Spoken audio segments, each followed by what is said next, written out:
সুপ্রিয় শিক্ষার্থীরা, আসসালামু আলাইকুম। আশা করছি সবাই ভালো আছো, সুস্থ আছো।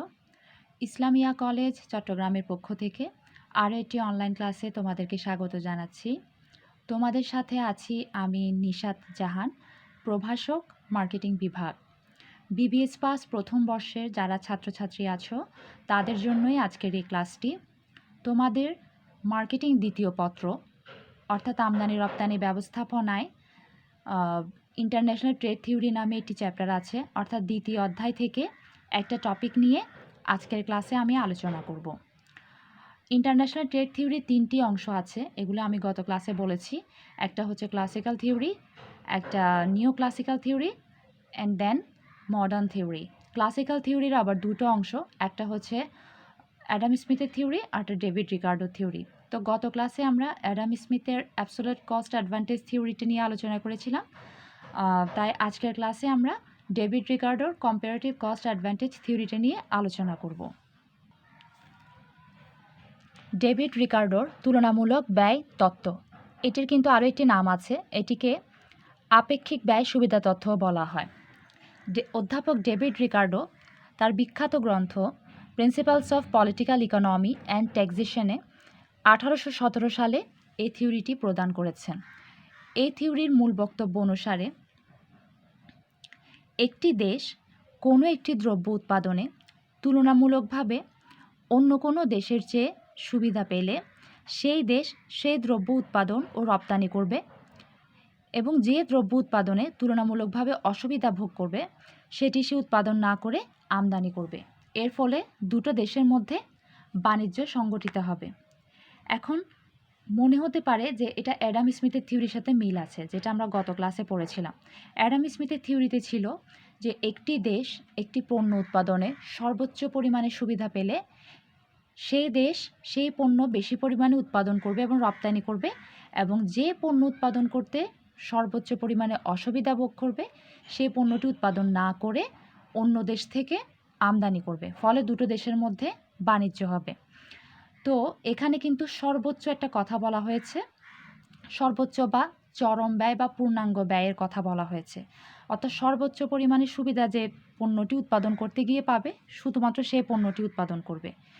কিন্তু এখানে বলা হয়েছে তুলনামূলকভাবে, অর্থাৎ একটা পণ্যের তুলনায় যদি আরেকটা পণ্য ভালোভাবে উৎপাদন করা যায় তাহলে সেই পণ্যটি কেবলমাত্র ওই দেশটি উৎপাদন করবে, এবং যেটাতে তুলনামূলকভাবে অসুবিধা ভোগ করবে সেটি উৎপাদন না করে অন্য দেশ থেকে আমদানি করবে।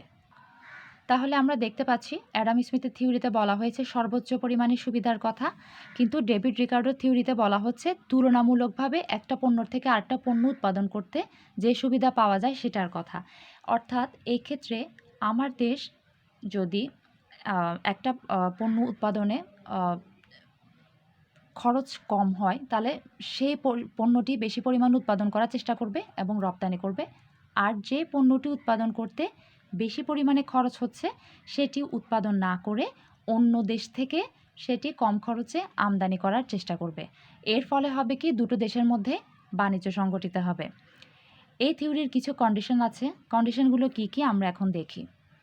এখানে কন্ডিশনে প্রথমটা আমরা দেখতে পাচ্ছি দুটি দেশ হতে হবে যারা দুটি ভিন্ন ধরনের পণ্য উৎপাদনে সক্ষম হবে। তারপর দুটো দেশের মধ্যেই জনগণের রুচি, অভ্যাস এবং পছন্দ অপরিবর্তিত থাকবে। এখানে ফ্রি ট্রেড থাকবে, অর্থাৎ অবাধ বাণিজ্য হতে হবে। শ্রমই একমাত্র উপাদান হবে, শ্রম দক্ষতা, শ্রম ব্যয় এগুলো সমান হবে। এখানে পরিবহন ব্যয়ের কথা এখানে কিন্তু বিবেচনায় আনা হয়নি। আর উৎপাদনে ব্যবহৃত কারিগরি জ্ঞান দুটো দেশের মধ্যেই কিন্তু সেম হবে। এগুলো হলো ডেভিড রিকার্ডোর থিওরির কিছু অনুমিত শর্ত। এখন আমরা থিওরিটির ব্যাখ্যায় চলে যাচ্ছি। এখানে আমরা একটা তালিকা দেখতে পাচ্ছি যেখানে দুটো দেশ, বাংলাদেশ এবং ভারত, দুটো দেশের শ্রমব্যয় সমান 10 একক করে। তাহলে এখানে আমরা দেখতে পাচ্ছি বাংলাদেশ 10 একক শ্রম ব্যয় করে 80 মণ ধান ও 80 মণ গম উৎপন্ন করতে পারে। তাহলে বাংলাদেশের ধান এবং গমের ব্যয়ের অনুপাত হলো 1:1। অপরদিকে ভারত 10 একক শ্রম ব্যয় করে, অর্থাৎ সেম শ্রম ব্যয় করে 20 মণ ধান আর 60 মণ গম উৎপন্ন করতে পারে। তাহলে ভারতের ধান এবং গমের ব্যয়ের অনুপাত হচ্ছে 1:3। তাহলে এখানে আমরা দেখতে পাচ্ছি বাংলাদেশ কিন্তু ধান এবং গম অর্থাৎ দুটো পণ্যই সমানভাবে উৎপাদন করতে দক্ষ। তাহলে মনে হতে পারে বাংলাদেশের সাথে কিভাবে বাণিজ্য সংগঠিত হবে, কিন্তু বাংলাদেশ চাইলেই পারবে। সেক্ষেত্রে সে ধান এবং গমের মধ্যে কম্পেয়ার করে যেটি ভালো মনে হবে, যেটির কস্ট কম মনে হবে সেটি প্রডিউস করবে। তাহলে আমরা এখানে দেখতে পাচ্ছি ভারত কিন্তু দুটো পণ্য উৎপাদনের ক্ষেত্রেই বাংলাদেশ থেকে পিছিয়ে আছে, অর্থাৎ বেশি মাত্রায় অসুবিধা ফেস করছে। ভারত 10 একক শ্রম ব্যয় করে ধান উৎপন্ন করছে 20 মণ আর গম উৎপন্ন করছে 60 মণ, কিন্তু গমের থেকে ধান উৎপাদন করার ক্ষেত্রে ভারত বেশি পরিমাণে অসুবিধা ভোগ করছে আমরা দেখতে পাচ্ছি।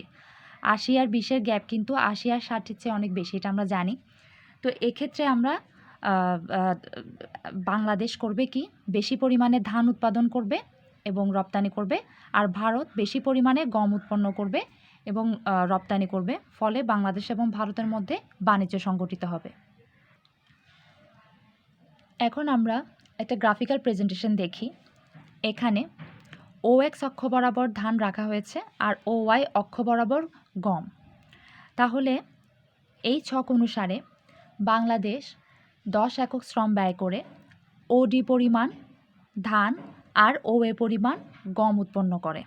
তাহলে বাংলাদেশের উৎপাদন সম্ভাবনা রেখা এখানে আমরা দেখতে পাচ্ছি AD। অপরদিকে ভারত সেম শ্রম ব্যয় করে, অর্থাৎ 10 একক শ্রম ব্যয় করে OB পরিমাণ ধান আর OC পরিমাণ গম উৎপন্ন করতে পারে। তাহলে ভারতের উৎপাদন সম্ভাবনা রেখা হলো BC। এই গ্রাফ থেকে আমরা দেখতে পাচ্ছি ভারত গম উৎপাদনে তুলনামূলকভাবে একটু অসুবিধাটা কম বোধ করছে, কারণ এখানে আমরা দেখতে পাচ্ছি AC BD এর থেকে ছোট, এখানে BD কিন্তু AC চেয়ে বড়। তাই ভারত করবে কি, এখানে গম উৎপন্ন করবে বেশি পরিমাণে আর প্রডিউস করবে, আর বাংলাদেশ ধান উৎপাদন করবে এবং ভারতে রপ্তানি করবে। ফলে দুটো দেশের মধ্যে একটা বাণিজ্যের সম্পর্ক তৈরি হবে। এখন আমরা তুলনামূলক ব্যয় পার্থক্য বোঝার জন্য AD এর সমান্তরাল করে CF রেখা অঙ্কন করলাম। এই যে AD সমান্তরাল CF, এক্ষেত্রে কিন্তু উৎপাদন ব্যয়ের অনুপাতটি সমান। তাহলে এখানে আমরা দেখতে পাচ্ছি, ধরি বাংলাদেশ শ্রম নিয়োগ কমিয়ে ভারতের সমান OC পরিমাণ গম উৎপন্ন করতে পারে। এই যে OC পরিমাণ গম উৎপন্ন করতে পারে, তাহলে সেম শ্রম ব্যয় করে OF পরিমাণ ধান উৎপন্ন করতে পারে। এক্ষেত্রে আমরা দেখতে, আর অন্যদিকে ভারত সেম শ্রম ব্যয় করে OC পরিমাণ গম OB পরিমাণ ধান উৎপন্ন করতে পারে। তাহলে এক্ষেত্রে হচ্ছে বাংলাদেশ এবং ভারতের দুজনেরই কিন্তু OC পরিমাণ গম উৎপন্ন করে, কিন্তু বাংলাদেশ ভারতের চেয়ে বেশি পরিমাণে ধান উৎপন্ন করে, অর্থাৎ OB লেস দেন OF অথবা OF গ্রেটার দেন OB। তাই বাংলাদেশ ধান উৎপন্ন করবে। সেমভাবে আমরা যদি CF সমান্তরাল করে EB রেখা অঙ্কন করি, তাহলে আমরা এখানে দেখতে পাচ্ছি বাংলাদেশ OB পরিমাণ ধান উৎপন্ন করতে পারে আর OE পরিমাণ গম উৎপন্ন করতে পারে, আর ভারত OB পরিমাণ ধান উৎপন্ন করতে পারে, OC পরিমাণ গম উৎপাদন করতে পারে। তাহলে এখানে আমরা দেখতে পাচ্ছি যে ভারত বাংলাদেশের চেয়ে গমের পরিমাণটা একটু বেশি প্রডিউস করতে পারে সেম শ্রম ব্যয় করে। তাই ভারত বেশি পরিমাণে গম উৎপাদন করবে আর বাংলাদেশ বেশি পরিমাণে ধান উৎপাদন করবে আর ভারতে রপ্তানি করবে। ফলে দুটো দেশের মধ্যেই একটা বাণিজ্যের সম্পর্ক তৈরি হবে। আমরা আরেকটু রিভিউ করি পুরো গ্রাফটা। এখানে OX অক্ষ বরাবর ধান আর OY অক্ষ বরাবর গম রাখা হয়েছে। বাংলাদেশ 10 একক শ্রম বিনিময় করে বা বিনিয়োগ করে OD পরিমাণ ধান আর OA পরিমাণ গম উৎপন্ন করতে পারে। তাহলে বাংলাদেশের উৎপাদন সম্ভাবনা রেখা হলো AD। অপরদিকে ভারত 10 একক শ্রম ব্যয় করে OB পরিমাণ ধান আর OC পরিমাণ গম উৎপাদন করতে পারে। ভারতের উৎপাদন সম্ভাবনা রেখা এক্ষেত্রে হলো CB বা BC। তাহলে এক্ষেত্রে আমরা দেখতে পাচ্ছি যে ভারত একটু গম উৎপাদনে অসুবিধাটা কম বোধ করছে, তাই ভারত এখানে গম উৎপাদন করবে, আর বাংলাদেশ দুটো পণ্যই উৎপাদন করতে পারছে, কিন্তু ভারতের সাথে তার বাণিজ্যে যেতে গেলে ধানটাই প্রডিউস করতে হবে, কারণ ভারত এক্ষেত্রে গমটা প্রডিউস করবে। তাই বাংলাদেশ ধান উৎপাদন করবে আর ভারত গম উৎপাদন করবে, কারণ বাংলাদেশ ভারতের থেকে ধানটা বেশি পরিমাণে প্রডিউস করতে পারে সেম পরিমাণ শ্রম ব্যয় করে। এখন আমরা যদি এডির সমান্তরাল করে সিএফ রেখা অঙ্কন করে থাকি, এটা কিন্তু বাংলাদেশের রেখা, তাহলে আমরা দেখতে পাচ্ছি যে বাংলাদেশ ওএফ পরিমাণ ধান আর ওসি পরিমাণ গম উৎপন্ন করতে পারে, আর ভারত ওবি পরিমাণ ধান ওসি পরিমাণ গম উৎপন্ন করতে পারে। অর্থাৎ ভারত ও বাংলাদেশের দুজনেরই কিন্তু গম উৎপাদনের পরিমাণ সেম, কিন্তু বাংলাদেশ একটু বেশি পরিমাণে ধান উৎপন্ন করছে, কারণ এখানে ওএফ গ্রেটার দেন ওবি, তাই বাংলাদেশ ধান উৎপাদন করবে। সেমভাবে বিই যদি বাংলাদেশের উৎপাদন রেখা হয়, তাহলে বাংলাদেশ ওবি পরিমাণ ধান আর ওই পরিমাণ গম উৎপাদন করতে পারে, আর ভারত ওবি পরিমাণ ধান ওসি পরিমাণ গম উৎপাদন করতে পারে। তাহলে এক্ষেত্রে বাংলাদেশ এবং ভারত দুটোরই কিন্তু ধান উৎপাদনের পরিমাণ সমান, অর্থাৎ ওবি, কিন্তু গম উৎপাদনের ক্ষেত্রে ভারত বাংলাদেশের চেয়ে বেশি সুবিধা পাচ্ছে তুলনামূলকভাবে, কারণ এখানে আমরা দেখতে পাচ্ছি ওসি গ্রেটার দেন ওই, তাই ভারত এক্ষেত্রে গম উৎপাদন করবে এবং বাংলাদেশ ধান উৎপাদন করবে। তাই আমরা দেখতে পাচ্ছি এখানে প্রতি ক্ষেত্রেই কিন্তু ভারত এবং বাংলাদেশ দুজনেই কিন্তু বাণিজ্যে যেতে গেলে বাংলাদেশকে বেশি পরিমাণে ধান উৎপাদন করতে হবে, কারণ বাংলাদেশ ভারতের তুলনায় ধান উৎপাদনেই তুলনামূলক সুবিধাটা পাচ্ছে, আর ভারত বেশি পরিমাণে গম উৎপাদন করবে এবং বাংলাদেশে রপ্তানি করবে। ফলে দু দেশের মধ্যে একটা বাণিজ্যের সম্পর্ক তৈরি হবে। এখন আমরা এই থিওরির কিছু ক্রিটিসিজম আছে, কিছু ল্যাকিংস আছে, সেই ল্যাকিংসগুলো কী কী সেগুলো দেখব।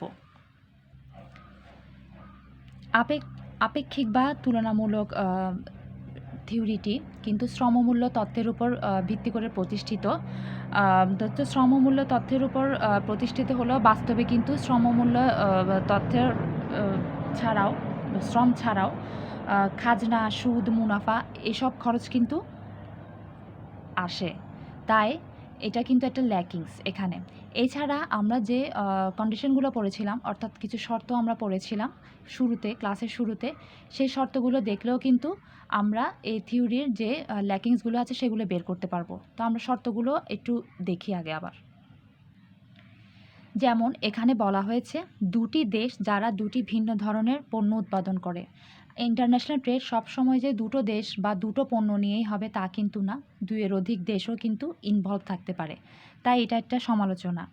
তারপর এখানে বলা হয়েছে উভয় দেশের জনগণের রুচি, অভ্যাস এবং পছন্দ অপরিবর্তিত থাকবে। এটাও কিন্তু সম্ভব নয়, কারণ দুটো দেশের জনগণের রুচি, অভ্যাস বা দুটো দেশে যে পরিমাণ লোকজন আছে সবার রুচি, অভ্যাস, পছন্দ কিন্তু একই রকম নাও হতে পারে। এখানে কিন্তু বলেছে একই রকম হবে, সো এটাও কিন্তু একটা ক্রিটিসিজম। এরপরে এখানে বলা হয়েছে অবাধ বাণিজ্য বিদ্যমান থাকবে, অর্থাৎ ফ্রি ট্রেড হবে। বাস্তবে আসলে ফ্রি ট্রেড জিনিসটা হয় না, কারণ একটা ব্যবসা বাণিজ্য করতে গেলে অনেক ধরনের রুলস রেগুলেশন চলে আসে, যেগুলো মানতে হবে, নিয়ম নীতি আছে, সেগুলো মানা লাগে। তো এখানে ফ্রি ট্রেডের কোনো অপশনসই নেই, তাই এটা একটা ক্রিটিসিজম। তারপর শ্রমই একমাত্র উপাদান বলা হয়েছে। শুধুমাত্র শ্রমের উপর বেস করে কোনো বিজনেস চালানো সম্ভব নয়, আরও অনেক ধরনের উপাদান আছে যেটা আমরা সবাই জানি, তাই এটাও একটা ল্যাকিংস বলা যায়। এরপর সবচেয়ে বড় ল্যাকিংস যেটা, সেটা হচ্ছে পরিবহন ব্যয় অবিবেচ্য। ইন্টারন্যাশনাল ট্রেডের ক্ষেত্রে মাস্ট বি ট্রান্সপোর্ট তো লাগবেই, পরিবহন ছাড়া কিভাবে আন্তর্জাতিক বাণিজ্য হবে? ন্যাশনাল বাউন্ডারি ক্রস করতে গেলে তো অবশ্যই ট্রান্সপোর্টের প্রয়োজন হবে, তাই এই ধারণাটা পুরোটাই অবাস্তব। এরপর আরও একটি ল্যাকিংস যেটা, সেটা হচ্ছে উৎপাদনে ব্যবহৃত কারিগরি জ্ঞান অপরিবর্তিত। এটাও আসলে সম্ভব নয়, কারণ দুটো দেশের মানুষের কারিগরি জ্ঞান বা যারা জনবল আছেন তাদের জ্ঞান কিন্তু সবসময় একই রকম হবে না, এটার মধ্যেও ভিন্নতা থাকতে পারে, দুটো দেশের মানুষের দক্ষতা সমান নাও হতে পারে। তো এগুলোই কিন্তু এই থিওরির কিছু গুরুত্বপূর্ণ সমালোচনা। তাহলে আমরা আজকের ক্লাসে দেখলাম যে অধ্যাপক ডেভিড রিকার্ডোর যে থিওরিটি সেটিও কিন্তু পুরোপুরি সমালোচনামুক্ত নয়। আশা করছি আজকের ক্লাসটি মোটামুটি ক্লিয়ার। অনেক ইজি একটা থিওরি ছিল এটা। তোমাদের অ্যাডাম স্মিথের থিওরি, অর্থাৎ ক্লাসিক্যাল থিওরির যে দুটো অংশ, অ্যাডাম স্মিথের absolute cost advantage theory and David রিকার্ডোর কম্পারেটিভ কস্ট অ্যাডভান্টেজ থিওরি, এই দুটো থিওরি কিন্তু খুবই ইম্পর্ট্যান্ট দুটো থিওরির মধ্যে যে কোনো একটি অবশ্যই তোমাদের ফাইনাল যে এক্সাম হয় সেখানে থাকবেই। কোনো সময় অ্যাডাম স্মিথেরটা থাকে, কোনো সময় ডেভিড রিকার্ডোরটা থাকে। তাই দুটো থিওরি তোমাদেরকে ভালো মতো পড়তে হবে, এগুলো স্কিপ করার কোনো অপশনস নেই এবং এগুলো খুবই ইজি। তোমাদেরকে আগের ক্লাসেও আমি বলেছি, আবারও বলছি, থিওরি লেখার ক্ষেত্রে প্রথমেই থিওরির কে দিয়েছেন, তারপরে থিওরিটার সঠিক নাম, কোন সালে কোন গ্রন্থে দেওয়া হয়েছে সেগুলো লিখবে। এরপরে থিওরির যে মেইন থিম অর্থাৎ মূল বক্তব্যটা কী সেটা লিখতে হবে। তারপর কিছু কন্ডিশন থাকে প্রত্যেকটা থিওরির, কন্ডিশনগুলো লিখতে হবে। এরপর থিওরিটার ব্যাখ্যায় যেতে হবে। তারপরে হচ্ছে থিওরির কিছু ক্রিটিসিজম বা ল্যাকিংস যদি থাকে সেগুলো লিখতে হবে। এগুলো মানে ধারাবাহিকভাবে যদি লিখতে পারো তাহলে কিন্তু ফুল মার্কস পাবে আশা করছি। তো আশা করছি তোমাদের আজকের এই ক্লাসটি মোটামুটি ক্লিয়ার। পরবর্তীতে অন্য আরেকটা টপিক নিয়ে নতুন একটি ক্লাস নিয়ে তোমাদের সামনে আবার চলে আসব। ততক্ষণ পর্যন্ত ভালো থেকো, সুস্থ থেকো। ধন্যবাদ সবাইকে।